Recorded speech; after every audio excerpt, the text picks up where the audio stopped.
Good morning student. Capacitor यानी संधारित्र अपन ने दो पढ़ लिए, एक पैरेलल प्लेट, एक स्फेरिकल। दोनों की धारिताएं कैलकुलेट कर ली हैं, उनके बारे में सब पढ़ लिया। फिर अपन ने एनर्जी निकाली। एनर्जी में मैंने आपको बताया था कि संधारित्र और चालक के लिए टॉपिक कॉमन है। अब उसके बाद ये एक और टॉपिक है जो दोनों के लिए कॉमन है, कंडक्टर के लिए भी और कैपेसिटर के लिए भी। जैसे एनर्जी वाला टॉपिक कॉमन था, है ना? अब जिस टॉपिक को अपन टॉपिक कह रहे हैं ये वास्तव में टॉपिक नहीं है, यह एक कैलकुलेशन है। अब आप पूछें कौन सी कैलकुलेशन, तो एक छोटा सा पेंडिंग हमारा टॉपिक चल रहा है कि जब हम आवेशित चालकों को या आवेशित संधारित्र को कनेक्ट करते हैं, जोड़ते हैं, संपर्क में लाते हैं, तो आवेश का डिस्ट्रीब्यूशन यानी किस से किस पर कितना आवेश जाएगा, इसकी कैलकुलेशन कैसे की जावे।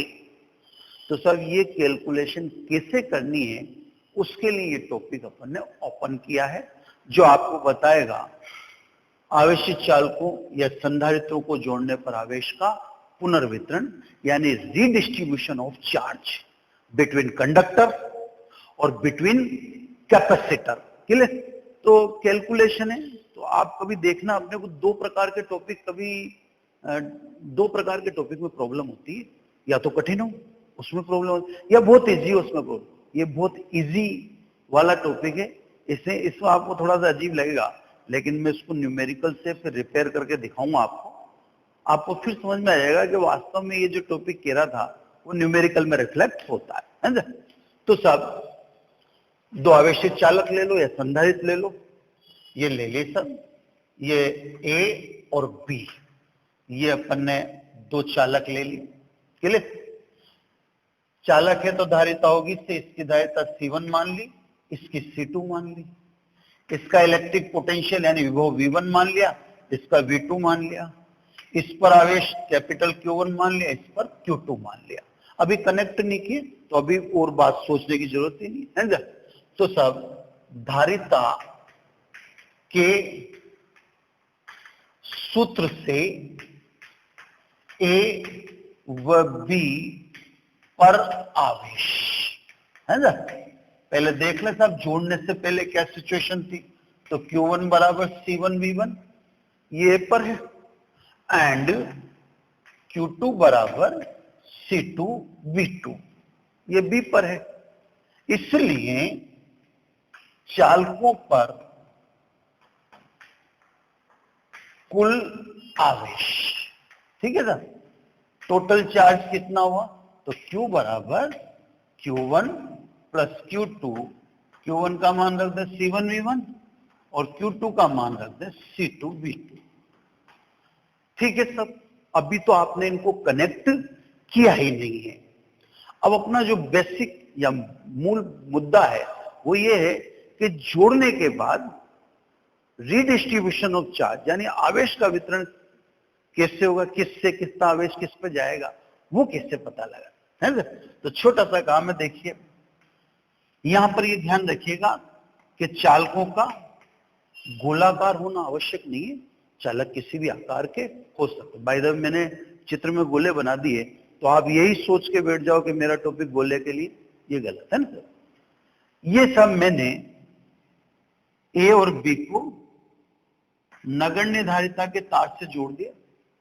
नगण्य धारिता के तार से जोड़ दो या यूं कह दो टच करा दिया।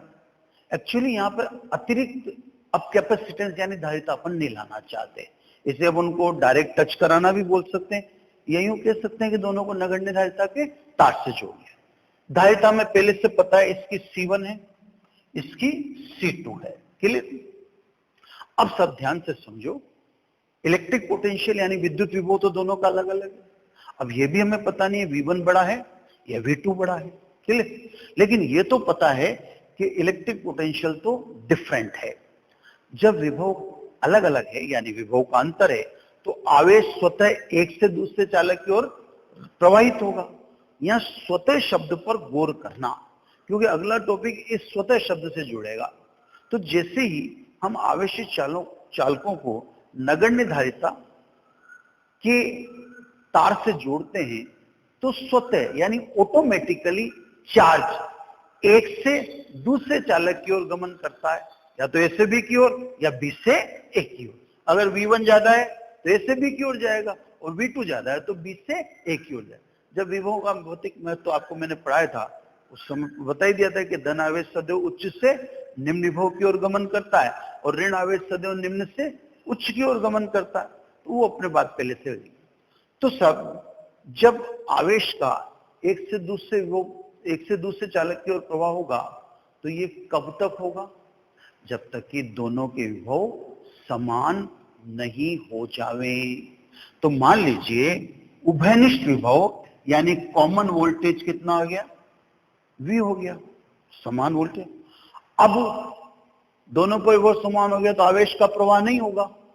तो अब आवेश इस पर कितना रहा? पहले तो Q1 था, अब तो Q1 लिख नहीं सकते। तो अब आवेश मैंने मान लिया Q1 डैश। हो सकता है घट गया हो सकता है बढ़ गया। अगर इसने दिया B को तो घट गया होगा, और इसने लिया तो बढ़ गया होगा, और मुझे ये पता नहीं है कि ये बढ़ा हुआ है कि घटा हुआ है।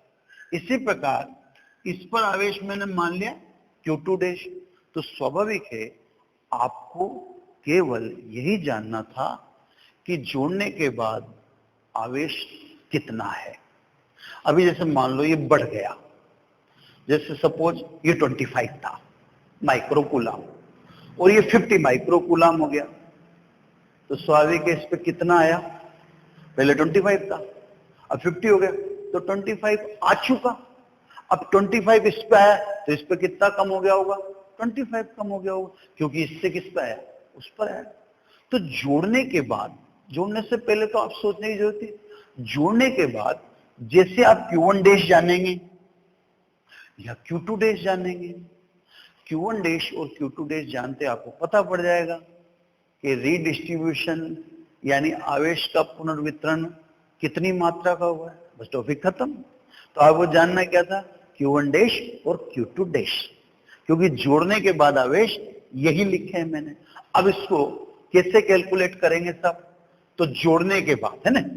अब बात करें चालकों को जोड़ने के बाद, है ना। जोड़ने के बाद आवेश है कुल, या पहले जोड़ने के बाद प्रत्येक पर आवेश है, प्रत्येक पर आवेश। तो अब वोल्टेज तो कॉमन हो गया, है ना। अब क्या लिखेंगे? Q1 डैश बराबर C1V and Q2 dash is equal to C2V। बस अब आपका काम यहां पे खत्म। बस जोड़ने के बाद आपको Q1 डैश का पता चला तो समझ जाइए आप रीडिस्ट्रीब्यूशन समझ गए। जोड़ने के बाद Q2 डैश का पता चला तो आपको पता पड़ गया कितना आया या कितना गया। ठीक। अब इसमें एक चक्कर ये पड़ रहा है, आप कहेंगे C1 और C2 तो ठीक है दी गई होंगी, पर कॉमन वोल्टेज यानी उभयनिष्ठ विभव V की कैलकुलेशन कैसे करेंगे? अगर V आ गया तो V का मान यहां पुट कर देना। V का मान यहां पुटते Q1 डैश भी आ जाएगा और Q2 डैश भी आ जाएगा। इतना इजी ये टॉपिक है। तो मैं V निकाल के दिखाऊं सब, है ना। तो सब पुनः निकाय पर कुल आवेश, अब पुनः टोटल चार्ज देखो तो Q is equal to Q1 dash plus Q2 dash is equal to C1V और C2V, यानी C1 प्लस C2 कॉमन लेके भी लिख दिया मैंने, है ना। आवेश संरक्षण के नियम से, कंजर्वेशन ऑफ चार्ज ये यूं कहता है कि आवेश किसी भी प्रक्रिया से परिवर्तित नहीं हो सकता। पहले जितना रहा अंत में भी उतना ही रहेगा। तो पहले कितना रहा वो इक्वेशन नंबर 1 में दिखा दिया, और फाइनल कितना रहा वो इक्वेशन नंबर 3 में दिया। यहां पर एक बात गौर से सुन लीजिए आप, जब कैपेसिटर के आप न्यूमेरिकल करेंगे तो आप इस बात का ध्यान रखना कि कैपेसिटर हो चाहे कोई भी हो, कंजर्वेशन ऑफ चार्ज यानी आवेश संरक्षण के नियम का पालन करना ही होता है। अब आप पूछें किस हद तक, तो मैं आपको बता दूं। आपसे कोई पूछ ले समांतर प्लेट संधारित्र है, उसको बैटरी से कनेक्ट कर रखा है, अगर उसकी एक प्लेट हटा दी जाए, एक प्लेट हटा दी जाए, धारिता चेंज हो जाएगी, विभव चेंज हो जाएगा और भौतिक राशियां चेंज हो जाएंगी। आवेश तो पहले जितना था उतना ही रहेगा। ठीक है। ऐसे गोलीय संधारित्र है, स्फेरिकल कैपेसिटर, उसमें आपसे कोई पूछे बाहर का गोला हटा लिया जावे तो क्या होगा? कैपेसिटेंस चेंज हो जाएगी, इलेक्ट्रिक पोटेंशियल चेंज हो जाएगा, लेकिन आवेश तो उतना का उतना ही रहेगा। आवेश संरक्षण के नियम का पालन सबको करना है ना, वो कोई सा भी संधारित्र या कोई सा भी चालक। तो सब अब अपने को क्या जानना है? वी जानना है। वी जानते किस में पुट कर देंगे? दो में, और दो में पुट करते ही अपने को जोड़ने के बाद आवेश, ये टॉपिक यही खुला है तो ये पता पड़ जाएगा, बस इतना सही काम है। तो सब आवेश संरक्षण के नियम से बाय इक्वेशन 1 एंड 3, 1 एंड 3 में देखो तो 1 में तो क्या लिख दूं मैं?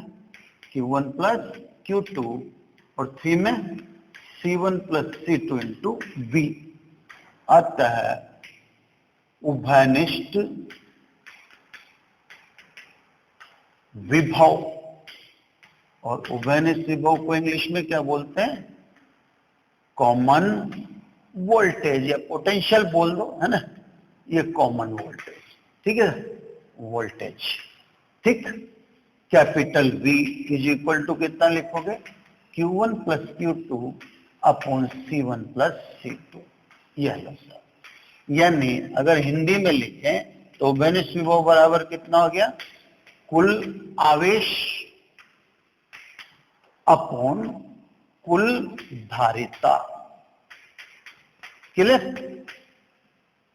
इसका एक और शेप है ना, Q1 और Q2 का मान रख दो। Q1 का मान C1 V1 है और Q2 का मान C2 V2 है। तो अन्य रूप में, एक और रूप है अन्य रूप में, यानी Q1 और Q2 का मान रख दे तो C1 V1 plus C2 V2 upon C1 plus C2। तो साहब आप जब भी आवेशित चालकों को जोड़ते हो या आवेशित संधारित्रों को आप जोड़ते हो तो जोड़ने की प्रक्रिया में आप पहले क्या निकालना? कॉमन वोल्टेज, उभयनिष्ठ। जोड़ने की प्रक्रिया के बाद कोई भी कैलकुलेशन बिना V नहीं हो सकती, तो पहले V निकाल लेना। V के कितना आइडिया है? 2, एक ये रहा और एक ये रहा, दोनों में से जो भी हो, है ना। फिर उस V को निकाल के कहां रख देना? यहां रख देना। यहां रखते ही फिर स्वाभाविक है, जोड़ने के बाद A पर आवेश कितना है, जोड़ने के बाद B पर आवेश कितना है, ये दोनों आपको पता चल जाए। मैं छोटे से न्यूमेरिकल से अभी 2 मिनट में आपको सिखाता हूं। तो मेरे को ये स्थान चाहिए तो ये जगह मैं ले लेता हूं, है ना, और मैं अभी फिर एक और न्यूमेरिकल कराऊंगा जिससे आपको पूरा फर्स्ट क्लास सिखा दूंगा ना। देखो साहब, 150 वोल्ट विभव पर आवेशित 2 माइक्रोफेरेड का एक संधारित्र है ना। तो V1 कितना है? 150 वोल्ट, और धारिता कितनी है? 2 माइक्रोफेरेड। तो 2 माइक्रो का मतलब 10 की पावर -6 फेरेड। 150 वोल्ट विभव पर आवेशित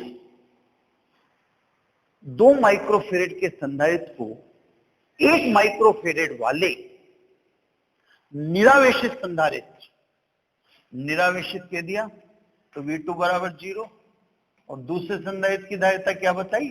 1 माइक्रोफेरेड। माइक्रो का मतलब जोड़ देते हैं। तो जोड़ने के बाद प्रत्येक संधारित्र पर आवेश की मात्रा बताइए। ये अपना टॉपिक और ये देखो कैलकुलेशन ऐसे ही करूंगा। अब जोड़ने के बाद मेरे को, जैसे ये चालक या संधारित्र ए है, ये बी है ना?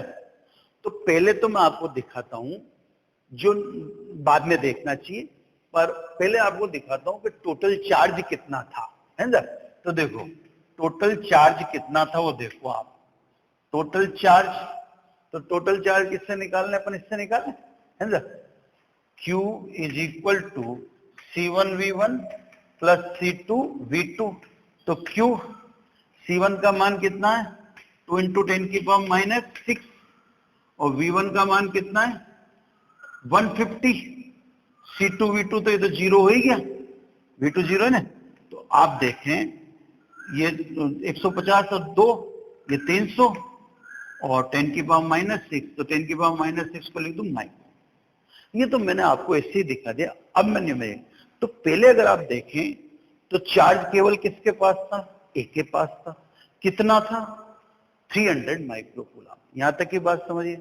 चलो अब न्यूमेरिकल सोल्व करते हैं, तो मैंने ऐसे ही दिखा देता।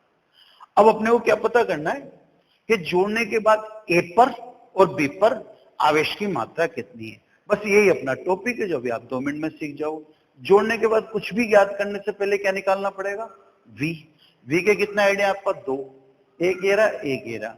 आप अभी किससे निकाल सकते हो? इससे निकाल लें, क्योंकि आपका C1 भी है, V1 भी है, C2 भी है, V2 भी है, तो इससे निकाल है ना। तो पहले मैं निकाल लेता हूं V।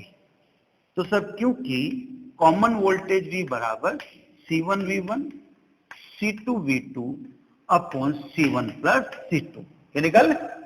तो C1V1 प्लस C2V2 तो ऊपर निकाल रखा है मैंने। कितना लिख दूं इसको?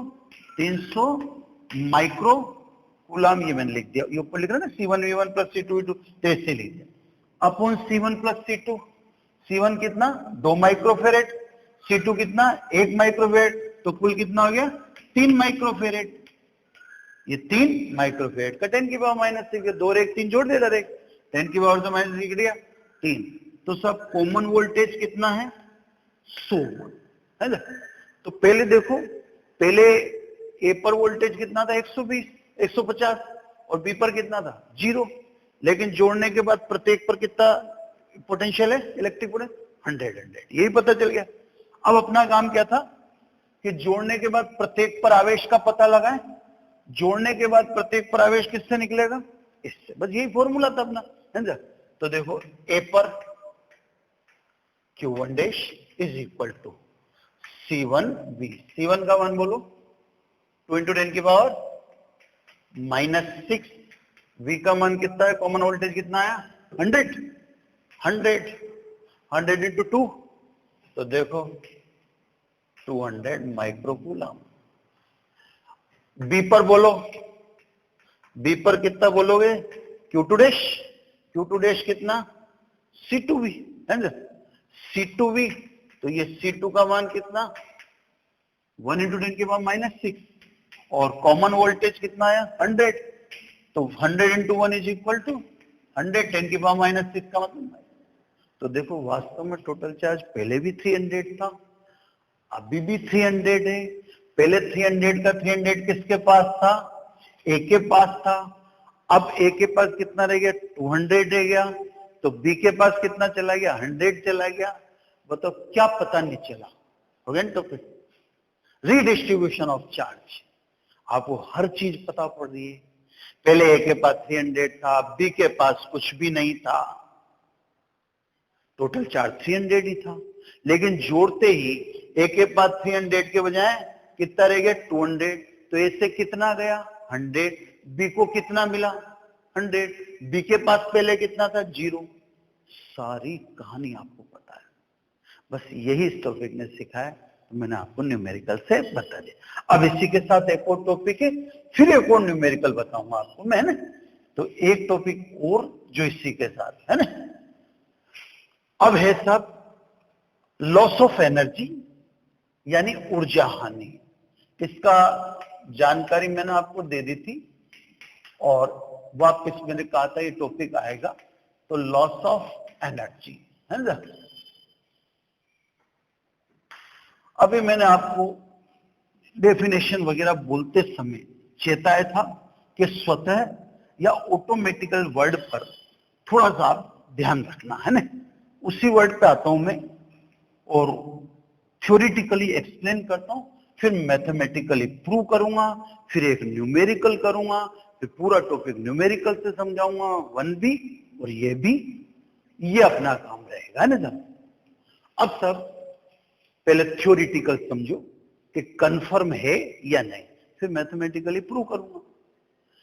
जब आवेशित चालकों को या संधारित्रों को कनेक्ट करते हैं या नगण्य धारिता के तार से जोड़ते हैं तो आवेश स्वतः ऑटोमेटिकली एक से दूसरे चालक की ओर गमन करता है। यह प्रक्रिया ऑटोमेटिकली है, यानी ये कार्य पूर्णतः स्वतः है, इसमें कोई बाह्य कार्य नहीं किया जाता।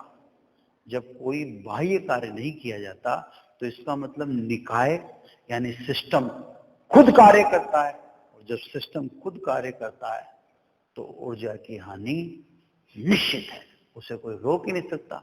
अगर हम बाहर से कार्य कर रहे होते तो हम कहते कि ऊर्जा की हानि क्यों होगी, लेकिन बाहर से तो कोई कार्य करना ही नहीं पड़ रहा। विभव के अंतर के कारण आवेश स्वतः एक से दूसरे चालक की ओर गमन करता है।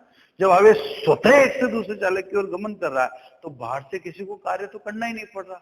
जब बाहर से कार्य नहीं हो रहा तो कार्य इसका मतलब सिस्टम कर रहा है, और कार्य सिस्टम कर रहा है तो ऊर्जा की हानि होगी ही। तो ये तो अपन ने थ्योरेटिकली प्रूव कर दिया कि ऊर्जा की हानि कोई नहीं रोक सकता। किसमें? रिडिस्ट्रीब्यूशन ऑफ चार्ज में। जब आप बैटरी से आवेश देते हो तो ऊर्जा की हानि होगी कंफर्म। ये अपन ने ऊर्जा निकालते समय भी, जब मैंने आपको एनर्जी का फॉर्मूला क्रिएट किया था उस समय हाफ क्यूबी से भी समझाया था। आप उस वीडियो को भी देखना। और आज मैं प्रूव करने जा रहा हूं। अब मैथमेटिकली प्रूव करता हूं। तो पहले तो चालकों को जोड़ने से पूर्व यानी पहले कुल ऊर्जा, अभी अलग अलग है सर, तो कुल ऊर्जा U1 से लिख दूं, पहले चालक की हाफ C1 V1 स्क्वायर, दूसरे की हाफ C2 V2 स्क्वायर, है ना। ए और बी वही चालक है, चित्र वही वाला है, और अब बार बार तो बनाएंगे नहीं। ये तो सब चालकों को जोड़ने से पूर्व कुल ऊर्जा होगी। जोड़ने के बाद निकाय की कुल ऊर्जा। अब जोड़ने के बाद, तो जोड़ने के बाद हाफ C1 V स्क्वायर, है ना, plus half C2 V square. इसमें आप समझ गए होंगे, क्योंकि जोड़ने के बाद तो वोल्टेज यानी पोटेंशियल अलग अलग हो ही नहीं सकता। जोड़ने के बाद तो इलेक्ट्रिक पोटेंशियल दोनों के इक्वल हो गए, है ना। तो सब हाफ अलग कर दूं, C1 plus C2 V square. मैंने आपसे क्या कहा था, बिना V के जोड़ने के बाद कुछ भी संभव नहीं। तो V तो आपको चाहिए, V की वैल्यू रखो, है ना। V की वैल्यू हो रही, यानी U2 half C1 plus C2, V की वैल्यू रख दी, कॉमन वोल्टेज है ना, C1 V1 C2 V2 upon C1 plus C2 का होल स्क्वायर। होल स्क्वायर में देखो एक स्क्वायर तो कट जाएगा, ये स्क्वायर होगा ना, तो एक तो कट जाएगा, यानी U2 हाफ, तो एक तो कैंसिल हो गया, अपॉन में एक बचेगा, तो ऊपर सब में स्क्वायर खोल लूं, C1 square V1 square C2 square V2 square, दोनों के गुणे का दुगना यानी 2C1 C2 V1 V2, और अपॉन में एक बचा, एक तो ये कैंसिल हो गया, C1 प्लस C2। तो साहब जोड़ने से पहले तो एनर्जी ये रही, और जोड़ने के बाद एनर्जी नीचे लिख रही है। अब अपन ये देखने जा रहे हैं, थ्योरेटिकल तो अपन ने सिद्ध कर ही दिया कि चालकों को जोड़ने से ऊर्जा की हानि निश्चित है, उसे रोक पाना संभव नहीं है। ये प्रूव कर दिया अपन ने थ्योरेटिकली। अब अपने को प्रूव करना है। अब लॉस किस में देखोगे साहब? इसमें देखेंगे उसमें तो लॉस का सवाल ही क्या है, वो तो जोड़े ही नहीं वहां पे। हम तो जोड़ने के बाद बात करें तो ये तो कंप्लीट एनर्जी है, ये तो कुल ऊर्जा है, इसमें आप लॉस मत देखो। जोड़ने के बाद एनर्जी है तो इसको देखो, इसमें लॉस है या नहीं। तो सब फिलहाल तो मैं लॉस नहीं कहूंगा, मैं केवल ये कहता हूं अतः ऊर्जा में परिवर्तन। अब अभी पता पड़ जाएगा लॉस हुआ या नहीं। ऊर्जा में परिवर्तन में मैं निकाल देता हूं U1 माइनस U2, है ना, U1 माइनस U2। देखते हैं देखा क्या होता है। तो U1 माइनस U2 तो हाफ हाफ हाफ, तो हाफ को तो मैं थोरोली कॉमन ले लेता हूं। अब ये मैंने बड़ा कोष्टक बना दिया। अब यहां क्या बच्चा, C1 V1 square plus C2 V2 square.